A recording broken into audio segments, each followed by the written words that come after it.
Hello my dear friends, कैसे हैं आप सब। मैं उम्मीद करता हूं आप सब बहुत अच्छे होंगे। कुछ दिनों से आपकी क्लासेस डिस्टर्ब हो गई थी, थोड़ी मेरी तबीयत ठीक नहीं थी। देख सकते हैं मैं स्पाइडरमैन बन के घूम रहा हूँ। ठीक है, अब जो है थोड़ी ये आज ही निकल जाएगा। काफी दिन हो गए से झेलते झेलते, तो आज निकल जाएगा मोस्ट प्रोबेबली। अब आपकी जो आगे की क्लासेस हैं वो लगातार रहेंगी। थोड़ा सा अच्छा फील कर रहा हूँ मैं अब देखिए, हम जो स्टार्ट कर रहे हैं इंडस्ट्रियल इंजीनियरिंग, ये जो सब्जेक्ट है ये बड़ा इंपॉर्टेंट सब्जेक्ट है 6 सेमेस्टर डिप्लोमा और पॉलिटेक्निक वाले स्टूडेंट्स के लिए। आपको पता है कि जो इंडस्ट्रियल इंजीनियरिंग सब्जेक्ट है ये एक दूसरे से जुड़ा हुआ है। स्टेप बाय स्टेप हम पढ़ेंगे, इसी वजह से कि अगर आपने इसका फर्स्ट स्टेप छोड़ा तो सेकंड आपको समझ में नहीं आएगा, सेकंड छोड़ा तो थर्ड समझ में नहीं आएगा। स्टेप बाय स्टेप पढ़ते जाएंगे और इस तरीके से आपको पढ़ा दूंगा कि जब आप पॉलिटेक्निक और डिप्लोमा का एग्जाम दे रहे होंगे अपना इंडस्ट्रियल इंजीनियरिंग का, तो आपको लगेगा ये भी कोई एग्जाम है, ये तो बच्चा है, ये कोई एग्जाम है। इस तरीके से मैंने इसका पैटर्न जो है वो समझा है, इस तरीके से मैंने इस पीडीएफ को डिजाइन किया है, इन्हीं हाथों से इस पीडीएफ को बनाया है। तो बहुत मेहनत लगी है, बहुत दर्द हुआ है भाई। थोड़ा सा उस चीज की रेस्पेक्ट रखना प्लीज, ज्यादा से ज्यादा शेयर करना, लाइक करना, है ना, कमेंट करना बहुत सारी अगर अच्छा लगे तो देखो, ये जो सब्जेक्ट है आपका इंडस्ट्रियल इंजीनियरिंग, इसका जो पहला टॉपिक है वो है प्रोडक्टिविटी। प्रोडक्टिविटी जो है उत्पादकता, ये बड़ा इंपॉर्टेंट टॉपिक है और हर साल इससे क्वेश्चन पूछा जाता है। उससे पढ़ने से पहले मैं आपको एक चीज पढ़ाऊंगा, वो क्या है वो समझिए। चैप्टर 1 में जो हमें पढ़ना है वो क्या क्या है। हमारा चैप्टर 1 है introduction to subject and productivity, यानी कि विषय और उत्पादकता का परिचय।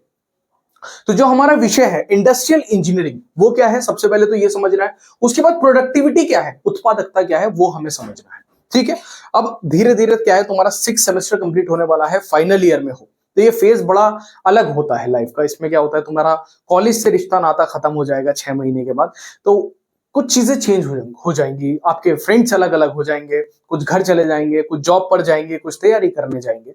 और कभी कभी ऐसा लगता है कि मुझसे कुछ नहीं हो रहा, मेरे दोस्तों की जॉब लग गई, मेरी नहीं लग रही। तो डिमोटिवेट मत होना उन चीजों को लेकर के, कभी भी डिमोटिवेट मत होना। कुछ ना कुछ तुम्हारे लिए अच्छा होगा। कभी कभी ऐसा होता है कि अब मेरे बस की बात तो है ही नहीं, मैं सब छोड़ देता हूं, मेरे बस की बात नहीं है, तो वो तुम्हारा हाथ पकड़ता है, वो तुम्हारा साथ देता है। तो तब तक के लिए वेट करना, डिमोटिवेट नहीं होना है, पेशेंस रखना है। तुम्हारी लाइफ वहीं तुम्हें लेकर के जाएगी जहां तुम्हें जाना चाहिए। ठीक है, तो उस तक लेवल तक मेहनत करो, अपनी स्किल्स को डेवलप करो, एक अच्छे इंजीनियर बनो, क्योंकि तुम यहाँ पर इंजीनियर बनने के लिए हो, वर्कर बनने के लिए नहीं हो। चाहे पॉलिटेक्निक कर रहे हो, चाहे डिप्लोमा कर रहे हो, चाहे आगे बीटेक करना है या नहीं करना है, हो तुम एक इंजीनियर। तो इंजीनियर की तरह सोचना है और इंजीनियर की तरह ही काम करना है, इंजीनियर की तरह ही चीजों को सीखना है। अब समझो चैप्टर 1 में कौन कौन से टॉपिक्स मैं आपको पढ़ाने वाला हूं। हमारा जो सिलेबस है वो ये है कि हमें इंट्रोडक्शन टू प्रोडक्टिविटी पढ़ना है, फैक्टर्स अफेक्टिंग प्रोडक्टिविटी। तो सबसे पहले जो हमारा प्रोडक्टिविटी है, जो उत्पादकता है, उसका परिचय हमें पढ़ लेना है कि प्रोडक्टिविटी है क्या।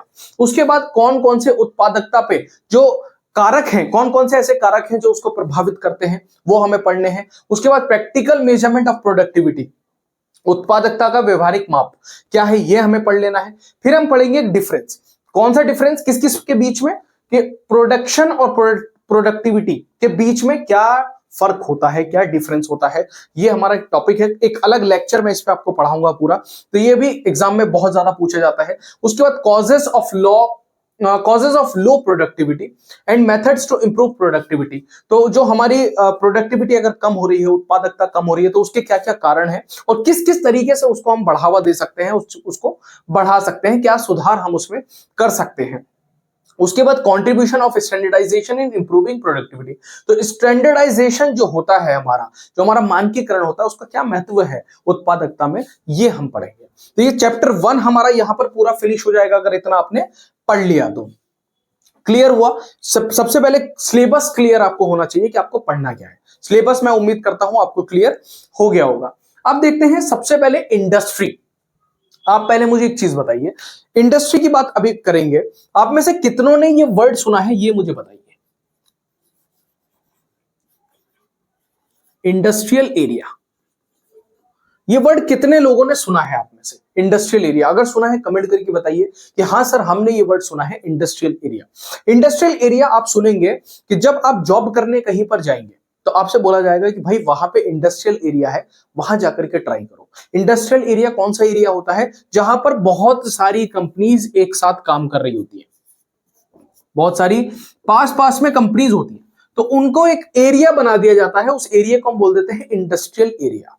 तो यहीं से वर्ड निकल के आता है इंडस्ट्री, उद्योग। उद्योग क्या है? An industry is a group of companies और फैक्ट्रीज। ये हो गया ना, group of companies and factories, जहां पे क्या हो रहा है, एक समूह है कंपनीज का और फैक्ट्रीज का, जहां पे क्या हो रहा है, जो हमारा रॉ मटेरियल है, जो हमारा कच्चा माल है, उसको फिनिश प्रोडक्ट में बदला जा रहा है। वो जगह क्या है? इंडस्ट्री है। वही इसकी डेफिनेशन है।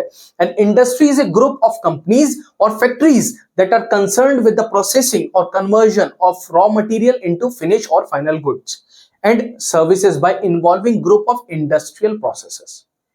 समझ में आया? यहां तक कोई दिक्कत? कि इंडस्ट्री क्या है, इसको एक डायग्राम की मदद से मैं आपको समझाता हूं कि हम किसी भी इंडस्ट्री में इनपुट देते हैं। इनपुट हमारा किस फॉर्म में होता है? रॉ मटेरियल के फॉर्म में होता है, कच्चे माल की रूप में होता है। उसके बाद इस रॉ मटेरियल पे, इस इनपुट पे काम किया जाता है, जिसको हम बोलते हैं प्रोसेसिंग।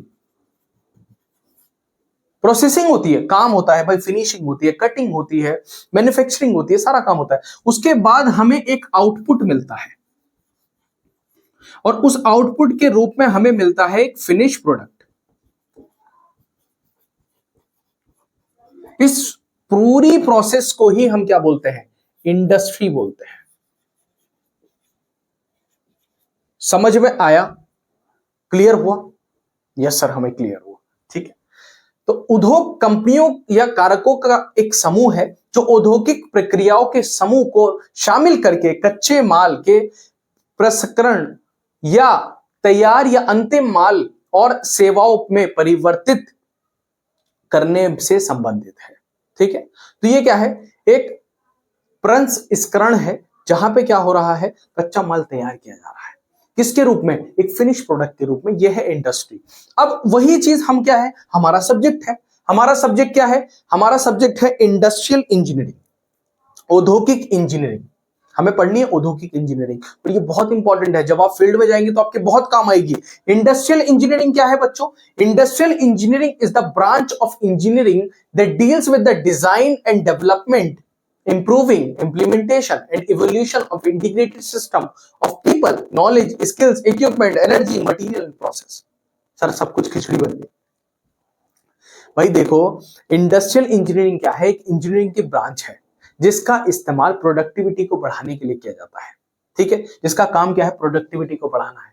जिसका काम क्या है? मटेरियल को कम करना है, एनर्जी को कम करना है, प्रोडक्ट की कॉस्ट को कम करना है, लागत को कम करना है। उसी को हम क्या बोल देते हैं? इंडस्ट्रियल इंजीनियरिंग बोल देते हैं। क्लियर? औद्योगिक इंजीनियरिंग की वे शाखा है जो लोगों को ज्ञान, कौशल, उपकरण, ऊर्जा, सामग्री और प्रक्रिया की एकीकृत प्रणालियों के डिजाइन और विकास, सुधार, कार्यान्वयन और मूल्यांकन से संबंधित है। इन सबसे संबंधित है ये। बेसिकली हमें इंप्रूव करनी है क्या? प्रोडक्टिविटी।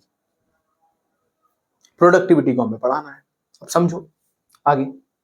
तो industrial engineering draws upon the principles and methods of engineering analysis and synthesis. ये क्या करती है? इंडस्ट्रियल इंजीनियरिंग कर क्या रही है? टाइम को कम कर रही है, मनी को बचा रही है, मटेरियल को कम कर रही है, एनर्जी को बचा रही है। एनर्जी क्या है? कि आप किसी मशीन को कितने घंटे चला रहे हैं। हो सकता है आप किसी मशीन को 2 घंटे चला रहे हैं, और जो काम आपकी मशीन 2 घंटे में करके दे रही है, अगर आप प्रोसेस में थोड़ा सा बदलाव कर दें तो वही मशीन आपका वो काम 1.5 घंटे में कर दे। तो आधे घंटे का जो फ्यूल था, जो डीजल था या बिजली थी, वो बची। अगर बची तो क्या हुआ? एनर्जी सेव हुई। यहां पर किसने काम किया? इंडस्ट्रियल इंजीनियरिंग ने काम किया। क्लियर हुआ? आगे देखते हैं। अब बात करेंगे हम प्रोडक्टिविटी की। तो प्रोडक्टिविटी की जब हम बात करते हैं, उत्पादकता की जब हम बात करते हैं, तो ये क्या है? मेजर है आउटपुट का from production process per unit of input से। बेसिकली क्या है कि प्रोडक्टिविटी रेशियो होता है आउटपुट का और इनपुट का, यानी कि कितने इनपुट में कितना आउटपुट आपको मिला, वो क्या है? उत्पादकता है। सिंपल इस तरीके से समझो। और आउटपुट क्या है? आपका जो प्रोडक्ट है। इनपुट में क्या क्या आता है? इनपुट में आ गया मटेरियल, आपकी लेबर कॉस्ट है ना, आपकी एनर्जी आ गई, और आपका जो लैंड है वो आ गया, लेबर ऑलरेडी आ गई, मशीन्स आ गई। तो ये सब क्या है? इनपुट में आ गया कि आपने कितनी इनपुट दिया और आउटपुट क्या मिल रहा है। जो फाइनल प्रोडक्ट मिलता है हमें, उसमें सारी चीजें इंक्लूडेड होती हैं, सारी चीजें जुड़ी होती है। उसमें लेबर भी जुड़ी है, उसमें वो जिस इंसान ने काम किया वो भी जुड़ा है, उसमें मशीन्स भी जुड़ी हैं, उसमें आपका जो एनर्जी इस्तेमाल किया, आपने डीजल यूज किया या फिर आपने पेट्रोल यूज किया या फिर आपने जो लाइट है, इलेक्ट्रिसिटी वो यूज की, वो सब कुछ उसमें एडेड है। वो क्या कहलाती है? इनपुट कहलाती है। तो उन दोनों का जो रेशो है वो क्या कहलाता है? प्रोडक्टिविटी कहलाती है, उत्पादकता कहलाती है। तो उत्पादकता किसी उत्पादन प्रक्रिया से इनपुट की प्रति इकाई आउटपुट का माप है।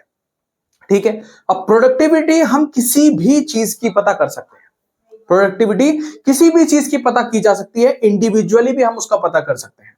ठीक है। आउटपुट रखेंगे और इनपुट में क्या रखेंगे? इंडिविजुअल हम निकाल सकते हैं, हम लेबर भी निकाल सकते हैं, मटेरियल की भी निकाल सकते हैं, हम खाली एनर्जी की भी निकाल सकते हैं, हम खाली लैंड की भी निकाल सकते हैं, खाली मशीन्स की भी निकाल सकते हैं। तो प्रोडक्टिविटी एक एक करके भी किसी भी चीज की निकाली जा सकती है। और किसी भी ऑर्गेनाइजेशन की जो सर्वाइवल के लिए, किसी भी ऑर्गेनाइजेशन को चलने के लिए जो प्रोडक्टिविटी है वो 1 होनी चाहिए। प्रोडक्टिविटी 1 होनी चाहिए, मतलब 1 से ऊपर ऊपर रहे। अगर ऊपर है तो आपकी जो ऑर्गेनाइजेशन है वो बहुत अच्छा काम कर रही है। यानी कि जो प्रोडक्टिविटी है, जो उत्पादकता है, वो क्या है? आउटपुट अपॉन इनपुट, यही तो है। अब इनका जो रेशो है, अगर 1 आ रहा है, ठीक है, आपकी जो ऑर्गेनाइजेशन है वो ठीक है, वो लॉस में नहीं है। लेकिन अगर 1 से ऊपर आ रहा है तो आपकी जो ऑर्गेनाइजेशन है वो अच्छा काम कर रही है। 1 से कम आ रहा है, दैट मींस आपकी जो ऑर्गेनाइजेशन है वो लॉस में चल रही है। तो ऑर्गेनाइजेशन को लॉस में नहीं रखना होता है, इसीलिए प्रोडक्टिविटी का इस्तेमाल किया जाता है कि प्रोडक्टिविटी जो है वो हमेशा बढ़ती रहे। जितनी बढ़ेगी हमारी जो ऑर्गेनाइजेशन है वो उतनी ही ज्यादा क्या होगी? प्रॉफिट में काम करेगी। हमारा जो नेक्स्ट टॉपिक है वो भी देखेंगे, उससे पहले ये समझ लेते हैं। In engineering the ratio of output to the input in terms of as efficiency, इसको एफिशिएंसी भी बोला जाता है। ठीक है। इंजीनियरिंग में प्रोडक्टिविटी को एफिशिएंसी भी बोलते हैं। However in production system this ratio is known as production efficiency. ठीक है। तो प्रोडक्शन सिस्टम में इसको प्रोडक्शन एफिशिएंसी और प्रोडक्टिविटी भी बोला जाता है। तो चाहे सवाल एफिशिएंसी के नाम से पूछ ले, चाहे सवाल प्रोडक्शन एफिशिएंसी पूछ ले, या फिर आपकी जो है वो प्रोडक्टिविटी पूछ ले, बात क्या है? वो प्रोडक्टिविटी से ही है। तो इंजीनियरिंग में आउटपुट और इनपुट के अनुपात को दक्षता कहा जाता है। हालांकि उत्पादन प्रणाली में इस अनुपात को उत्पादन दक्षता या उत्पादकता के रूप में भी जाना जाता है। तो ये आपको याद रखना है। ये थी आपकी प्रोडक्टिविटी।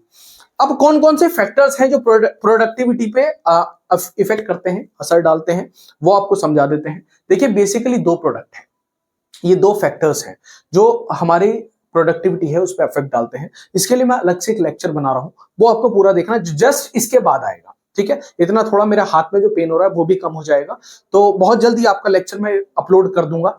मोस्ट प्रोबेबली ये भी बस निकलवा करके आता हूं, उसके बाद जो है मैं फिट हूं, अभी ठीक हूं। तो प्लीज जैसे प्यार करते हो, सपोर्ट करते हो, वैसे ही करते रहो।